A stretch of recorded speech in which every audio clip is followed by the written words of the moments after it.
I lived in a quiet suburban neighborhood, the kind of place where the biggest excitement is the annual bake sale.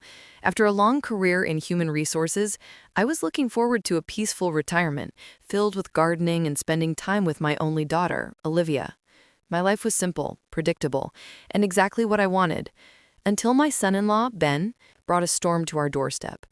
This is the story of how the man I welcomed into my family turned out to be a monster, and how I had to give him a final warning before he vanished from our lives forever. Before this story unfolds, I'd love to connect with you. Please let me know in the comments where you're watching from and what time it is in your corner of the world. It's amazing to see how far these stories can travel. Life, for the most part, had been kind. My late husband and I had built a comfortable existence, raising our daughter Olivia in a home filled with love, books, and spirited dinner table debates. When he passed away 5 years ago, a piece of my heart went with him. But Olivia's presence was a constant soothing balm. She had inherited her father's sharp intellect and my stubborn determination, forging a successful career as an architect. She was my pride and joy, the center of my world. So, when she introduced me to Ben, a man she described as the one, my happiness for her was immense, albeit tinged with the natural caution of a mother. Ben was, on the surface, everything a parent could wish for their child. At 35, he was a successful investment banker, radiating an aura of confidence and ambition that was almost blinding. He was handsome in a clean-cut, classic way, with a smile that could charm the birds from the trees. He treated Olivia like a queen, showering her with expensive gifts, whisking her away on spontaneous weekend trips, and speaking of their future with a certainty that was both romantic and reassuring. He'd listen intently when I spoke, asking thoughtful questions about my retirement and my late husband, making me feel seen and respected. He was, in a word, perfect. Too perfect. They married in a lavish ceremony at a historic countryside estate, an event entirely orchestrated and funded by Ben. I had offered to contribute, wanting to uphold tradition and feel involved, but he had gently refused. "Charlotte, you've done enough," he'd said, patting my hand. "It's my turn to take care of Olivia. Let me do this." At the time, his words seemed generous. Looking back, I see them for what they were, the first bars of the gilded cage he was building around my daughter. After the wedding, they moved into a sleek, minimalist penthouse in the city that Ben's firm had apparently helped him secure. It was a world away from the cozy, lived-in home Olivia had grown up in. The walls were stark white, the furniture looked like it belonged in a museum, and the entire space felt cold and impersonal. Olivia, who had always loved filling her space with color, plants, and quirky art, seemed to shrink within those walls. She assured me it was just a matter of settling in, but I saw the light in her eyes dimming with each visit. Ben's control was subtle at first, masked as care. He helped Olivia manage her finances, convincing her to merge her accounts with his. "It's just easier for us to track our investments this way, honey," he'd explained. He began vetting her client projects, suggesting that some were beneath her talent and encouraging her to focus on more prestigious, high-paying commissions, coincidentally, often ones connected to his own professional circle. He even started curating her social life, gradually distancing her from her oldest friends, whom he dismissed as lacking ambition. My daughter, who once was a fiercely independent woman, was slowly being isolated, her world shrinking to a population of two, herself and Ben.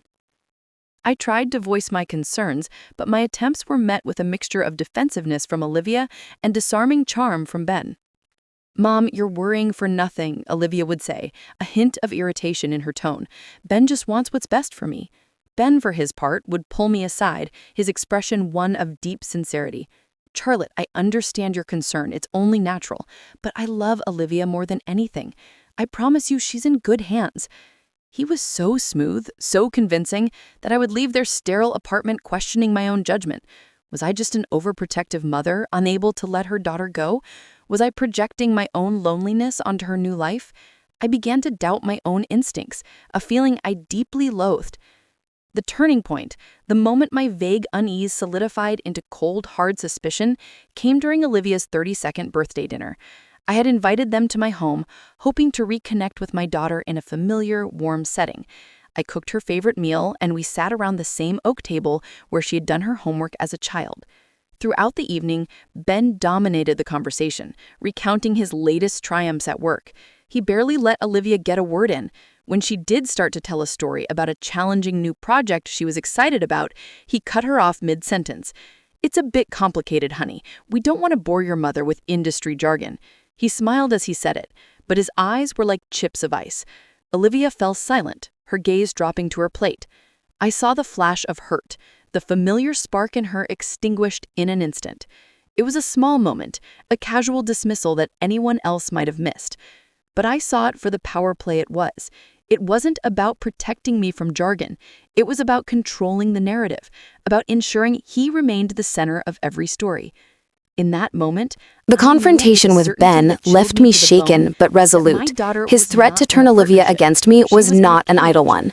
I knew I had a very small window of time to act before he could spin his own version of the story, poisoning my daughter's mind with lies and half-truths. I had to get to her first. I called Olivia immediately. My hands were still trembling as I dialed her number. "Sweetheart," I said, trying to keep my voice steady. "Can you come over? There's something important we need to discuss." There must have been a tremor of urgency in my voice that cut through her usual defenses, because she didn't argue. She just said, "I'm on my way." While I waited, I arranged the evidence on the dining room table, just as I had for Ben. The news article, the financial summary, the photo of the fake passports. Each piece was a nail in the coffin of the life Olivia thought she had. Seeing it all laid out, I felt a wave of nausea. This was going to shatter her world, and I was the one holding the hammer. When Olivia arrived, her face was a mask of concern. "Mom, what is it? You sounded strange on the phone." I took her hands in mine. They were cold. "Honey, please, just sit down and listen to me. I need you to listen with an open mind and know that everything I'm about to tell you, I do it because I love you more than life itself." I started from the beginning. I told her about my initial, nagging feelings of unease, about her friends' concerns, and about my decision to start looking into Ben's past. I watched her face as I spoke. At first, her expression was defensive, her arms crossed tightly over her chest. As I laid out the facts, one by one, her defensiveness began to crumble, replaced by a dawning horror. When I got to the part about the bankrupt company, she shook her head. "No, there must be a mistake. Ben told me he worked for a different firm then." "I know that's what he told you," I said gently, pushing the article towards her. I saw her eyes scan the page, her face growing pale as she recognized his name, his face. I continued, my voice low and steady, as I explained the forensic accountant's findings, the pump and dump scheme, the shell corporations, the stolen money. Her breath hitched. The confident woman I knew seemed to be shrinking before my eyes, becoming small and fragile. Finally, with a heavy heart, I showed her the picture of the fake passports. "He was going to leave you, honey," I said, my voice cracking. "He was going to take everything you've worked for, your savings, your inheritance, and he was going to disappear. This is what he does. He is your latest mark." Olivia stared at the photo on my phone, her eyes wide with disbelief and a deep, soul-crushing pain. A single tear traced a path down her cheek, then another. She didn't sob. She sat in a stunned, silent grief, the foundations of her world reduced to rubble around her. "I don't understand," she whispered, her voice hoarse. "He loves me." "No, sweetheart," I said, my own tears starting to fall. "He doesn't love you. He loves what you have. He is a predator, and he saw you as a target, a kind, successful, trusting woman." We sat in silence for a long time, the weight of the truth filling the room. I let her process, let her grieve for the man she thought she knew, for the future she thought she had. When she finally looked at me, her eyes were no longer filled with shock, but with a glimmer of the old fire I knew so well. The fire of my daughter, the determined, intelligent woman I had raised. "What do we do?" she asked, her voice stronger now. And so we made a plan. We knew we couldn't go to the police right away. Ben was too smart. He had covered his financial tracks so well that a criminal case would be difficult and time-consuming. And the fake IDs, while damning, were not yet attached to a committed crime against Olivia. We needed a different kind of leverage. We needed to corner him in a way that gave us the power. The next evening, Olivia went home and confronted him. I wasn't there, but she told me everything later. She didn't yell or cry. She was calm, cold, and composed. She laid out the evidence on their minimalist coffee table and watched as the man she had loved transformed into a cornered, venomous stranger just as he had with me. He tried to deny it, of course. He tried to lie, to charm, to gaslight. But Olivia, her eyes now wide open, was immune. She saw through every lie, every manipulation. When he realized he couldn't fool her any longer, he resorted to threats, just as I knew he would. He threatened to ruin her reputation, to drain their joint accounts, and leave her with nothing. But Olivia was ready. She delivered our ultimatum. You are going to transfer every penny of my money back into a new account that I have already opened. You will sign the divorce papers, which my lawyer is drafting as we speak, and you will agree to never contact me, my mother, or anyone I know ever again. You will walk away with whatever you came into this marriage with and nothing more. He laughed, a cruel, ugly sound. And why would I do that? Because if you don't, Olivia said, her voice dropping to an icy calm, my mother and I will take this evidence, all of it, to every single one of your clients, to your board of directors, and to the national financial press. My friend Sarah still has very good contacts. We will not just expose you as a con artist, we will make your name so toxic that you will never work in this country again. We will destroy the entire life you've built on lies. It was a checkmate.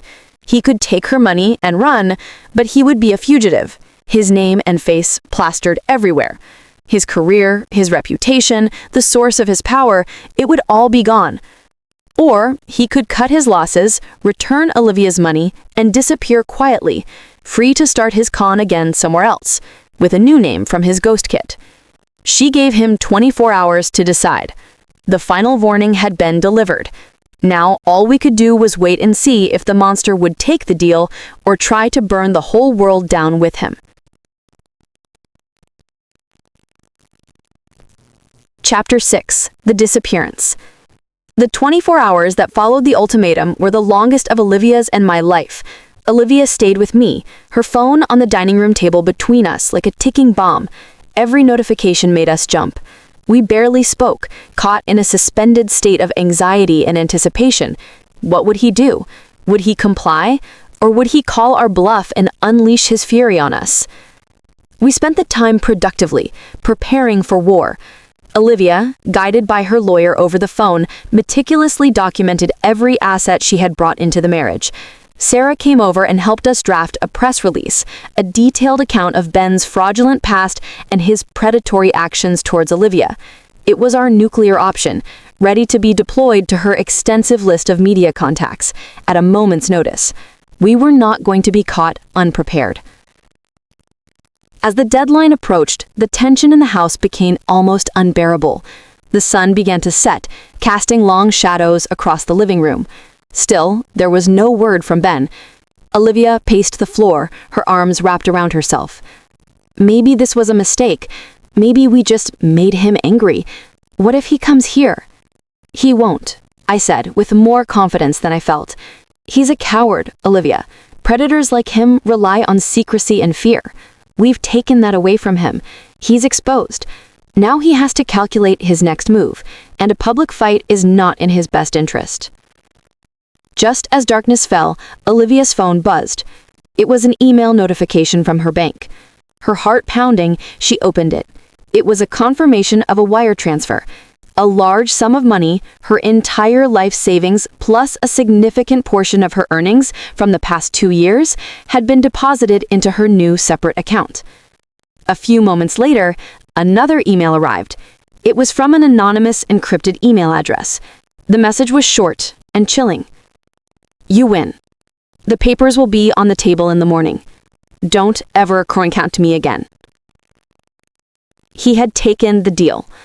A wave of relief so profound it almost buckled my knees washed over me.